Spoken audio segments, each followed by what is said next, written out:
Hello കൂട്ടുകാരെ, ഏതോ ജന്മകൽപ്പനയിലെ പുതിയ വിശേഷങ്ങളിലേക്ക് എല്ലാവർക്കും സ്വാഗതം. എന്തായാലും നമ്മൾ അടുത്ത ആഴ്ച കാണാൻ പോകുന്ന ഒരു കിടിലൻ എപ്പിസോഡാണ്. കാരണം എന്താ വെച്ചാൽ ശ്യാം വരുന്നുണ്ട്. ശ്യാം വന്നിട്ട് രാത്രി ശ്രുതിയോട് പറയുന്നുണ്ട്, ഭീഷണിപ്പെടുത്തുന്നുണ്ട്.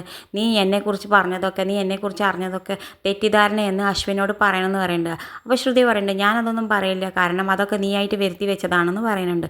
ആ സമയത്ത് ശ്യാമിന് ദേഷ്യം വന്ന് ശ്രുതിയുടെ കഴുത്ത് പിടിച്ചിട്ട് അവിടെ കൊല്ലാനൊക്കെ പോകുന്നുണ്ട്. അപ്പോൾ സെലിൻ ശ്യാമിനെ തടയണമൊക്കെ ഉണ്ട്. ആ സമയത്താണ് നമ്മുടെ അശ്വിൻ എണീറ്റ് വരുന്നുണ്ട്. അശ്വിൻ ശ്രുതിയെ കാണാത്തതുകൊണ്ട് തിരഞ്ഞിട്ട് എണീറ്റ് വരുന്നുണ്ട്. അപ്പോഴേക്ക് ശ്യാം അവിടെ നിന്ന് രക്ഷപ്പെടുന്നുണ്ട്. അങ്ങനെയൊക്കെയാണ് അടുത്ത ആഴ്ചത്തെ കാണാൻ പോണ എപ്പിസോഡുകൾ. പിന്നെ കാണിക്കുന്നത് നമ്മുടെ ശ്രുതി പറയുന്നുണ്ട്, ഇനി എത്ര ദിവസമാണോന്നാവോ ഈ വീട്ടിൽ നിന്നൊക്കെ പറയുന്നുണ്ട്. കാരണം ശ്യാം അവളെ ഭീഷണിപ്പെടുത്തിയിട്ടാണല്ലോ പോയത്. അതുകൊണ്ട് അവൾ പേടിച്ചിരിക്കുന്നുണ്ട്. പിന്നെ കാണിക്കുന്നത് നമ്മുടെ അശ്വിൻ ശ്രുതിക്ക് വേണ്ടി ഒരു കിട്ടില്ല സർപ്രൈസ് ഒരുക്കിയാണ്. വീട് നിറച്ച് ബലൂൺ. ഇനിയും ബർത്ത്ഡേ സർപ്രൈസ് കഴിഞ്ഞിട്ടില്ല. ബർത്ത്ഡേ സർപ്രൈസ് ഇനിയും അവൾക്ക് ഒരുപാട് എത്ര ചെയ്താലും അശ്വിന് മതിയാവണില്ല ശ്രുതിയോട്. എന്തായാലും ഒരുപാട് ഒരുക്കി വെച്ചിട്ടുണ്ട്. ബലൂണൊക്കെ കെട്ടിയിട്ടും മുഖപ്പാടൊക്കെ എല്ലാവരും പുറത്ത് പോയ സമയത്ത് ഒക്കെ കെട്ടി വെച്ചിരിക്കുന്നുണ്ട്. എന്തായാലും ശ്രുതിക്ക് ബലൂൺ പെട്ടെന്ന് പൊട്ടിയപ്പോഴേക്കും ശ്രുതി പെട്ടെന്ന് അശ്വിനെ കെട്ടിപ്പിടിക്കുന്നുണ്ട്. കെട്ടിപ്പിടിച്ച് നിൽക്കുമ്പോഴേക്കും വീട്ടുകാരൊക്കെ വരുന്നുണ്ട് കേട്ടോ. എല്ലാവർക്കും ആകെ അയ്യത്തടാന്നായിന്. എല്ലാവരും ഇവർ കെട്ടിപ്പിടിച്ച് നിൽക്കുന്നത് കണ്ടപ്പോൾ അഞ്ജലിക്കാണെങ്കിൽ ആകെ വിഷമമായിരുന്നു. ഇത് കാണിച്ചുകൊണ്ടാണ് ഈ ആഴ്ചത്തെ പ്രൊമോ അവസാനിക്കുന്നത്.